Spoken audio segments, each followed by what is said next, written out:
Poker's legendary champions, next generation stars, and tireless ambassadors of the game, sharing their wisdom and guiding your journey to high achievement on the green felt.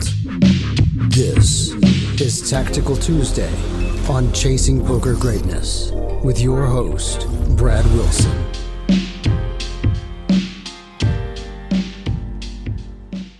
Welcome, my friend, to another episode of the Chasing Poker Greatness podcast. Today is Tuesday, everybody's favorite day of the week because it's very tactical. John, what's up, sir? How you doing? I feel like this episode is not going to be one of my favorites because I know what happens in both hands. So do I. So basically what happened was this week I did a play and explain video for pokercoaching.com. I haven't been in the streets very much due to, just a billion responsibilities. Coaching John being one of them, making, 3 podcasts a week and just all the private coaching, all the courses, all the things, writing a newsletter, very easy for me to get overwhelmed. I want to play more poker, just haven't had the time. So fired up couple tables and was battling on the poker coaching stream, and lo and behold, me and John are talking about it a little while afterwards because he wanted to watch his coach in action, and we were playing against each other. Were you only playing 2 tables? I was, yeah. Oh wow, that's funny. That means I was probably at both of your tables then. Yeah, it's not exactly surprising, I think, that because I asked you if you were playing. Yeah. While the stream was going on, I just had a feeling like you're in elites this month. You're trying to get 50,000 hands at 1K and L. So, if games are running and it's during the day, you're probably in there battling. Yeah, I actually misread your message because I was like, "Are you playing?" And you were like, "Yeah." And then you misspelled P and E. You spelled it like O and E instead of P and E. And I read that as like 08, and I was like, "Wow." They're branching out. I knew you were playing a little bit of PLO, so I was like, yeah, I guess 08 isn't that crazy. Yeah, no 08 for me. That's PLO is where I'm branching to right now. No 8 or better at the moment. But yeah, so me and John, funnily enough, we looked at some hands and we were battling against each other, and so we thought, maybe this will make for a good Tactical Tuesday where, him and I battled. You had a pretty funny comment when we talked about whether or not we played against each other. Do you remember what your comment was? Yeah. Well, yeah, I think I said if you played against me, you probably lost money. Yeah. That's the one exactly. That was a heater of a session for me though, or a day for me. So that was just, Yes. Well, that wasn't exactly how it went down. Yeah. We didn't play any major pots though. Just a few minor ones, and nobody got hurt. Nobody got hurt. Yeah. I kind of want hurt. I want brutalization. I want the pain. I think that's just it's fun. I think playing big pots against your friends and your private coaching students. But let's dive into these hands, and it'll be very easy to describe what the players involved were thinking because they're both right here. Yeah. So I guess this first hand, we're playing 4-handed. Brad is in the cutoff with Ace of Clubs, Jack of Spades, opens $25. I'm in the small blind with Queen 9 of Diamonds. I 3-bet to 110. And the big blind folds, and Brad calls. I don't think there's anything that interesting to talk about here. I guess I don't know, if you wanted to get into my sizing, probably should be bigger given that we're deeper than 100 big blinds, but yeah, we're about 150 deep, but whatever. It's just 2.5x, 11 big blind 3-bet, and call in position. Just going to be defending Ace Jack here, especially with the depth. So here we go. Queen 9 suited going to be a pure 3-bet for you. I guess that might be a question that the listener has. Yeah, it is. Well, there you go. Listener, question answered. The flop is better for you than I. The flop is Queen of Spades, 8 of Diamonds, 6 of Diamonds. Tell us about your decision here, John. So Queen 9 is going to be the weakest queen that I 3-bet out of the small blind facing a cutoff open. So I decided to sort of treat this queen almost like it's like second pair on this type of board where it's like, I don't know, it's in my mind it's sort of similar to like jacks and tens. Obviously it's really nice that we actually block top pair. So I decided to start out with a check. I think it's also pretty nice, like on this like queen 8-6 board with like a diamond, like we have a 9, like just, I don't know, we're just like so protected against so many different runouts, that there isn't just like too there, in my mind there isn't too much to be worried about on future turns and rivers.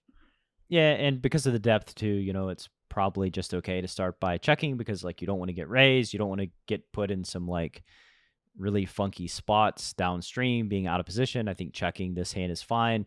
You also block 9-10, which is a double gut shot, and Jack 9. So these are some like obvious continues that you're pretty well ahead of. And then you go ahead and check, and then the action's over to me. And I see no real reason to bet here with ace jack. I think, I actually felt that villain, who happened to be you, because we didn't know who we were playing against in the moment, but I thought that like you could be checking lots of strong hands here, that it just didn't seem like a great spot to stab for me. So I opt to check back, and we get King of Hearts on the turn. Yeah, when you check top pair, when you check a queen on the flop, this is like one of the few turns that I was like, God damn it! Like, why? Now I just have to like check every street, I guess. Like, I don't know. So I was pretty sad to see this turn. Obviously, an ace and a king were two of the turns that I was, I don't know, least happy to see. So I don't know if I have much of a decision here, but to check again. Yeah, I don't think so. I mean, you have a lot of king X in your range as well. So like maybe you check king queen, maybe you check king jack or king 10, Or ace king. Yeah. Ace king, I think, makes some sense. So like, for me, I'm just never betting once you check the turn. I don't know that you can get a ton of value out of like 8-9 or 9s or 10s at this point, or a hand like ace 8. What sort of hands would you bet on the turn? Or even on the flop, I guess. Let's start on the flop. Like when you get checked to on the flop, what sort of hands would you bet? And then like if you check the turn, or if you check the flop back, what sort of hands are you betting on this turn? So on the flop, when I think you're checking range, like I'm not entirely sure what I'm betting here in this spot at 140 big steep. I think that like all my combo draws are betting, like my high equity hands, probably checking back a queen, because it's hard to get 3 streets. And like I said before, I think that like your natural strategy is going to be checking a lot here at this depth and out of position. So I think checking a queen, making it a 2-street game makes a lot of sense for me as well. So like jack 10, 9-10, those are probably going to be the primary bets. If I have 7-9, those are going to be bets. 5-7 is going to be a bet. Yeah, I'm going to have a lot of like equity driven draws, and probably not a lot of like top pair type hands that are trying to get to showdown. All right. So like the super draws and then middle and bottom set are probably what your value is going to be. Yeah, I'm for sure betting like middle bottom set. I'm betting 6-8 suited. I don't have queen 8 suited, but yeah, that's about ace queen. Ace queen. Ace queen, I think should be a bet. Okay. Like I think king queen can be a check, queen jack can be a check, queen 10 can be a check. I think ace queen is just a little too good. Plus we block aces, and I think that's a nice companion to have with ace queen, because I think aces are, one of the overpairs that you're most likely to check. I don't know that you check kings here. Maybe you do. I would not check kings, but I would check aces. Yeah. So that's sort of my inclination as well. So what about ace jack of spades? Last one. Sorry. Yeah, I think I bet ace jack of spades. Oh, okay. I think that like my flush draws, I think, are good enough to bet. And I mean, like, really the strategy construction aspect of this is like, I really don't want to get check raised with a lot of my hands like queen jack, queen 10, or king queen. But like, I don't really care if I get check raised with ace jack of spades. Right. Like, okay. I mean, in a worst case scenario, like I'm just going to be calling the flop and then playing turns. So yeah, I think that like there's not as much downside with ace jack of spades. All right. I like it. Okay. So the turn is a king. And yeah, like I said, I think you have ace king. I think you have some like king jack, king 10 type hands. I just don't really want to bet. I think like the hand that I would be targeting to generate folds like jacks or tens. Yeah. I block jacks. I don't know that that's necessarily great. Plus, I think from your perspective too, like how much of my value really checks back the flop and then bets the turn on the king. I don't think it's like extremely credible. So I don't know that I'm generating a bunch of fold equity. Yeah, Your thoughts? I was thinking of like other hands that I might like check back on the flop and want to bet on the turn, but like you said, like I was thinking of a hand like Jack 10, but like that blocks like the two biggest pocket pairs that you're really hoping to get folds from. Yep. Yeah, I don't know. You probably don't have a ton of King X here yourself, like maybe some Ace King off and like King 10 suited. Other than that though, not a bunch. Yeah, not a bunch. I don't think the king is like exceptionally scary for you, really. Yeah. I don't think so either. So anyway, I decided to check back the turn, and we get a nice river, a little 10 of diamonds ball. This is how you make it to coach level. You get the king 10 turn river, and then boom. Exactly. You just make your sacrifices in dealing with your students messing up all the time to the poker gods, and they just reward you with these kind of runouts, right? Maybe I should start coaching just so I can get some nice runouts. Bingo runouts. Yeah. So I mean, I'm just checking here again. I don't know if there's a lot to say. I think so, actually. I think that like you can consider value betting. Like you could very easily consider value betting here. Yeah. I think like there's two. I assume you'd block the river if you are going to value bet. Yeah. Yeah. For sure. I think there's like another, kind of a good thing that can happen is like setting your own price versus a hand like King Jack or King 10 or Ace King that probably is not going to find a raise, even versus block. Like instead of having to like sweat like a 2/3 pot decision that I think like a lot of the King X are going to pretty easily find, especially like the really strong King X. Like you just get to showdown for a third and like maybe get called by worse hands. I mean, like a 10. We talked about like, me not having a ton of King X, and I think it's very unlikely I'm checking back like sets or two pair. I'm not checking back 7-9 at any point. So like, Queen 10 is like Queen 10 and Ace Jack are like really the only hands that this river improves. And I've got like lots of pocket pairs. I've probably got like lots of like 8X or 6X that I'm checking back, trying to get to showdown, that I think blocking is just going to be the superior here for you. Okay. Yeah. And misplayed the river then. I think so. Yeah. You checked, and once you check, like I'm just gonna go small because I was annoyed when I saw this. I have all the Ace Jacks in my range. Like I don't think that I really get to go big. I think that like you're betting most of your two pair, you're betting most of your sets at earlier nodes. Just if you have Ace King, you're value betting that on the river. If you have really King Jack, you're value betting that on the river. So like to me, you're just capped at like Queen X or Jacks or something, and I just am trying, or 8-9 suited, something like that. I'm just trying to go small and get value. Yeah. My first thought when I saw this was like finding some sort of raise. I was like, my first thought was like, well, I have a 9. Like that seems pretty good in this spot. But then I also came to the conclusion that like, oh yeah, wait, he has 25 million Ace Jacks. I should probably not raise into that. We got most of the Ace Jacks here. And obviously like that's another benefit of going small is like maybe it can induce if you have like, if you have two Jacks, I think if you have pocket Jacks, you probably do check raise on the river for sure, right? Jacks I would be super happy about check raising. The 9, not so 9 without the Jack, not so much. Yeah, I don't think a 9 is exceptionally relevant here because like I said before, I am betting 7-9 right an earlier street. Yeah. So Jack John does decide to pay it off. Yeah, Jack 9.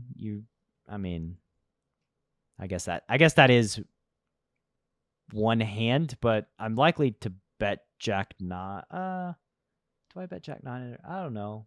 But I bet Jack 9 of spades for sure. So I only have 3 combos of Jack 9 for sure. Yeah. All right. So And I make a sick fold on the river and boom, on to the next hand. no, he paid it off, ladies and gentlemen. On the podcast version, he put the money in the middle. And yeah, I'm pretty sure on the poker coaching stream, I talked about living the pure life or something when the river came, and it was nice. Yeah. It was a good feeling. I'm not going to lie. It was a really good feeling, and not as good of a feeling as this next hand that we're about. What do you think about my call? I don't know. I like it. I mean, so very selfishly, I do like the call. I think that like you probably can't fold considering you're likely at the top of your range here with second pair because of the way that you structured your strategy. I think that like one thing that I would really think about here on the river is like if you're considering not calling the river facing a 1/3, then there's probably some strategic deficiency that needs to be addressed somewhere else in your overall strategy because yeah, this is like if your best bluff catchers feel awful about facing 1/3, that's probably not good. So my problem is that like when I get in these spots, it's like, would you ever bluff the river for a 1/3? Like I hate that's why it was so annoying to me because I was just like, God, people just don't do that. Like they always just bluff bigger sizes, and this is like some weak king X or something. Well, I'm not supposed to have a bluff here at a high frequency, right? Like I'm supposed to have a bluff here at a very low frequency because of the pot odds that you get. So it makes sense that like most of the time it is value. But you're probably right. Like I probably am. Would I use a larger size? I don't know. I'm not sure, John. I know what size you would use on the river in a check down line in a 3-bet pot. I don't know if you want to would go like 90%. 90% or 125. I would just go big. Like really big here. Yeah. But I don't think you call really big. So I don't know, man. Sometimes I see really big on the river with a bluff catcher and I'm like, oh, nice. Like at least they have some bluffs. Now I see the third and I'm like, God, I'm just throwing away $70. You still threw it away though. Yeah, I know. What can I do? That's ultimately what matters is you still threw it away. But I do think there is an argument for sizing up here on the river too. Like if I know that I'm playing specifically against you, then the argument is much better just because I know, I know how well you understand this line and how the ranges are made up because we've studied it specifically using lots of data. And I don't really take that into consideration playing against a random opponent. Right. Yeah. And that's a big part of the reason why my first thought on the river was to check raise because you bet a third. And I was like, well, now I don't really win very often when I call. So let's think of other ways to try to win. Yeah. And I think that's probably a really bad way to think about it.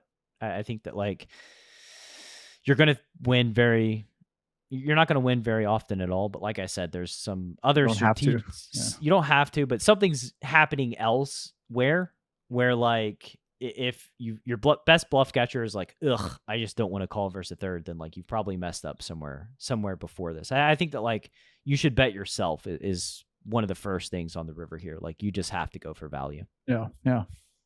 And then fold to a raise. I probably would have done some weird bet 3-bet and just gotten stacked for no reason if I blocked the river. Would have been nice. Would have been nice. With that said, now we're going to head to hand number 2 in this student v coach episode of Tactical Tuesday. It's a hand where I get the ace jack again. And I guess you'll be able to judge how I play this next one.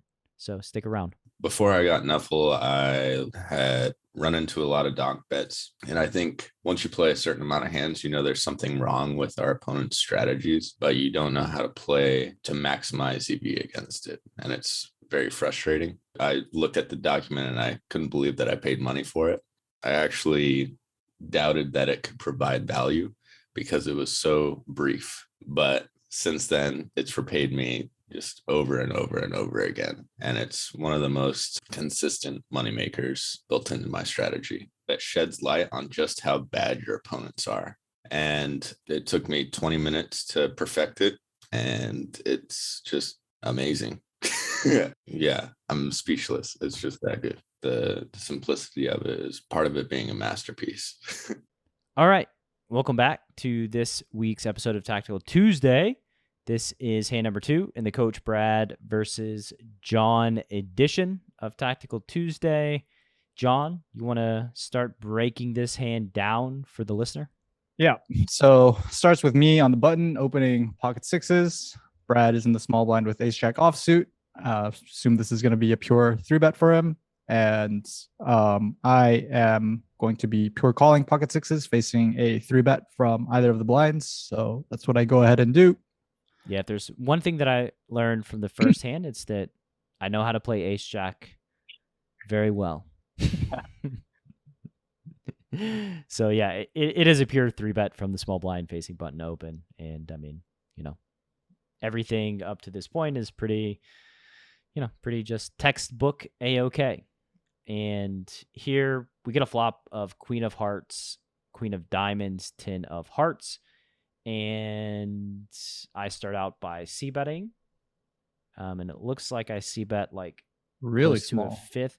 Yeah, I went. So what was happening during this session was I had Streamlabs going because I was streaming on Poker Coaching, and I had intuitive tables up, and I also had hand to note up, and I was running some reports. And whenever I tried to use my hotkeys in hand to note, it like delayed. It was like, for whatever reason, my computer was processing it very slow. So like I pressed the button, it like took 7 seconds, and then like I couldn't scale it down to where I needed it. So it ended up being like probably like 30% minus 2 clicks or something is what it ended up being. Well, congratulations. You picked the perfect size versus my hands. I was trying to go a quarter. On this board. And yeah, I think this is a board that like I'm just going to be c-betting quite often. I think that like I am 3-betting king, queen, all the queens, ace, queen off, ace, queen suited. I have aces, I have kings. I have 10s. I think you have 10s as well. We basically have all the same hands. You may have more. What do you have here? I don't think you have any more nutted hands than me.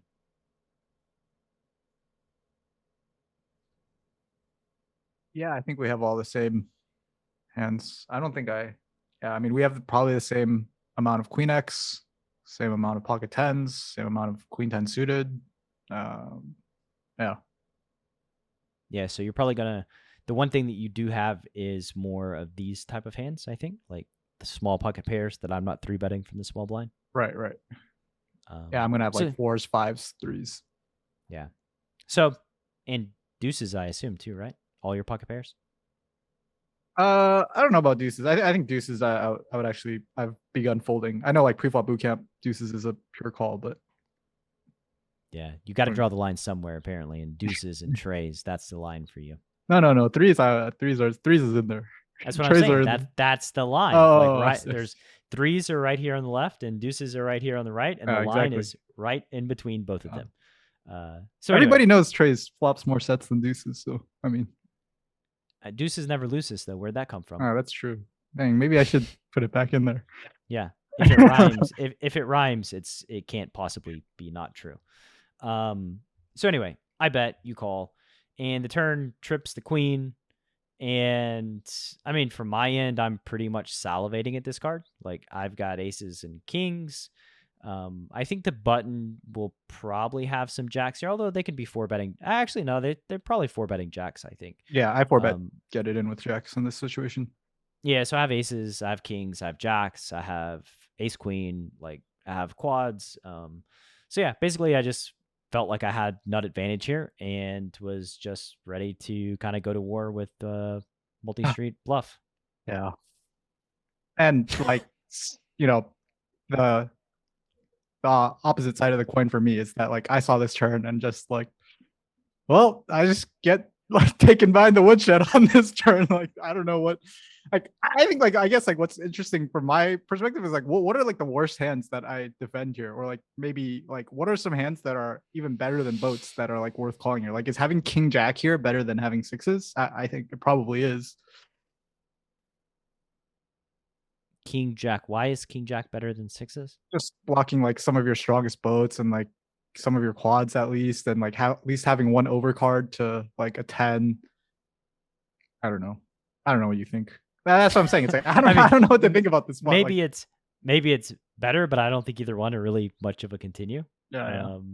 I think the reason you would want to continue here on the turn is like if you're just floating twice and are jamming versus river checks, because I do think that if typical villains check the river, that it's pretty unprotected and you're going to be winning very often versus a check, like with your sixes.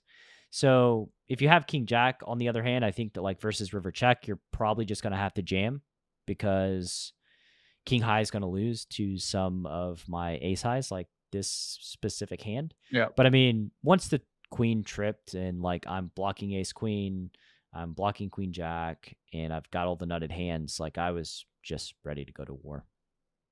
That's insane. Like that means that I'm only like really able to call this turn with 10x and my quads. Yeah. Pretty much. I mean, it's probably not a very fun spot for you. That sounds so miserable.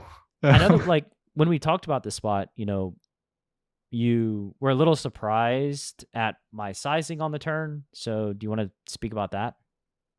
I don't remember what I said about your sizing, but I mean, like, now that you've sort of explained your strategy to me, that you're just gonna go ham on these runouts, and I you know, you've mentioned that you've done this before, like in the Villager Battle Royale, then like I think this is probably the right size. Just bet the size and jam the river, I assume, is what you were gonna do a lot of the time. Yeah. No, not a lot of the time. Like every single time. Every single time. I mean, actually on a queen, I may bet like 10% or something. I don't know. That might be like the one that I like size way down on with the queen. But I mean, yeah, I mean, I just think this board is just so much better for me that like I'm allowed to just, you know, pour it on. Yeah. What are you checking? Probably not much. A 10. Pocket nines or something? Yeah. I mean, I'm checking like my bluff catchers pretty much. I think that like checking my bluff catchers and just going nuts with top of range and some bluffs. Yeah. Well,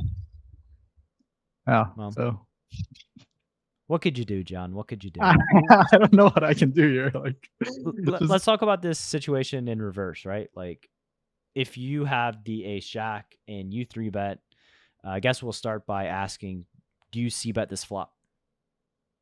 Yeah. And size? A third. Okay. So close. I size down. So and you want to make sure the sixes can't fold.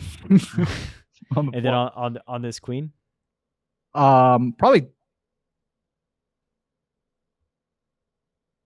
I mean, I think with your hand, like your type of hand, like the bluffs, I would do exactly what you did and just go 2/3 set up for jam and try to like just rep the strongest boats and quads and like, I don't know if 10x ever folds, but at least like put the maximum pressure I can on like 10x and whatever bluff catchers I have.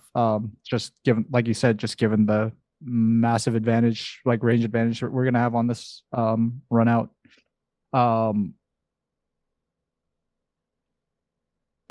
just trying to think of if there's like a reason to bet like a different size on the turn with like, I don't know, with your aces and kings and jacks, and I don't think so. I mean, I think that's just when we have those types of hands, like we're just trying to stack 10x.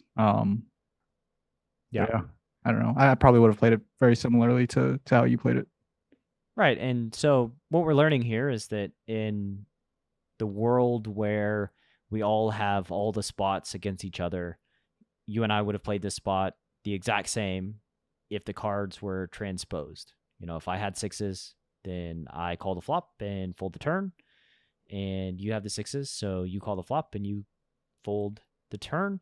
Yeah. And in the other hand, the major difference that I would have made is I would have bet the queen 9, and then you would have raised and I would have folded. So in both spots, we would have lost the same amount of money. I would have actually lost a little bit more, I think, since you size up to a third on the flop of queen 10 and I sized down to 25% or so. But yeah, but that was accidental. Oh, or the 20% was accidental. You meant to do 25. I see.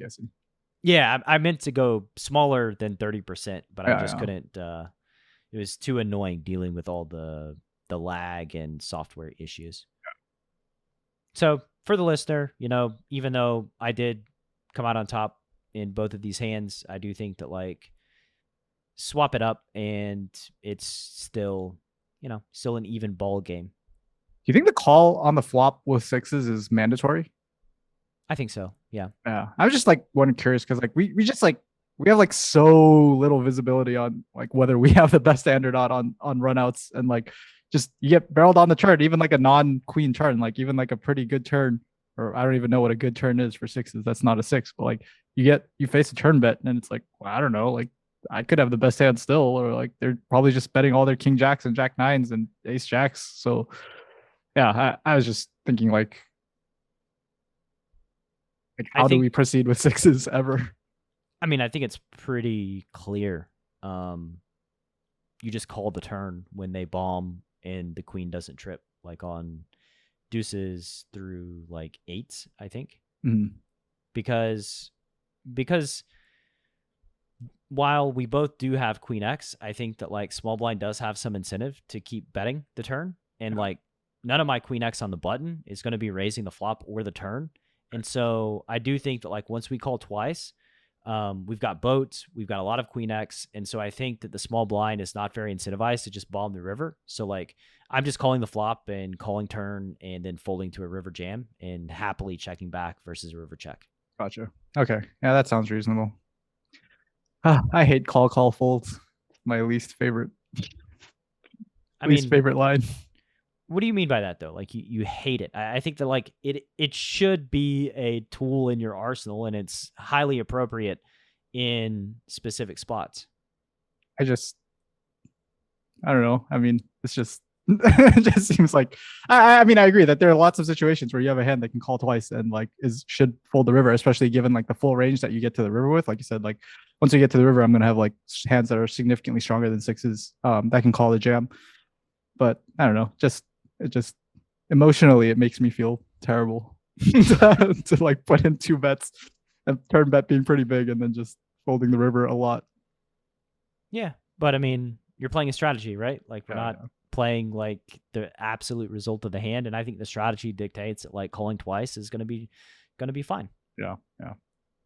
I like calling twice in spots where I have a lot of strong hands and villain is aware that I have a lot of strong hands that are going to be trapping. Right. Because when villain's aware that I have lots of strong hands that are going to be trapping, they're less likely to just, stick all the money in on the river just with like ace jack high, I think. Yeah.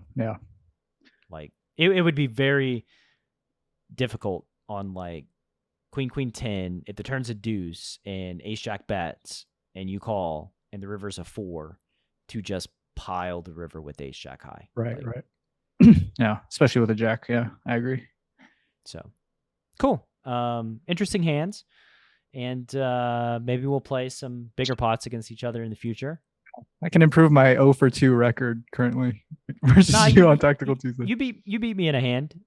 You beat me in a hand where it was like a really small pot. And actually, what's funny is like if we would have looked at that hand, I think that hand is a victory for me strategically. Maybe we'll look at it another time, but I think that like the way that hand was played, I think I like the way that I structured my strategy better than the way that you structured yours, even though it was like a tiny pot and I ended up losing, which is ironic, I guess.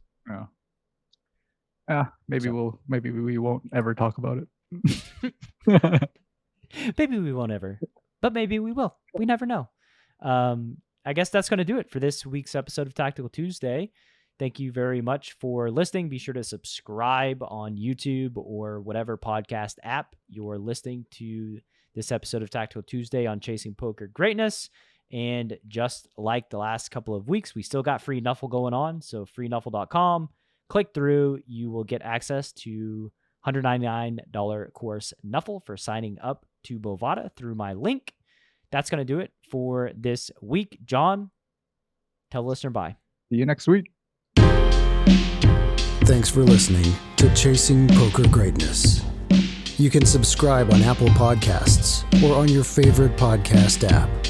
Go to chasingpokergreatness.com to get the newsletter. Join the Greatness Village community, book a coaching session, or dive into the latest data-driven poker courses. Follow the show on Twitter @CPG Podcast.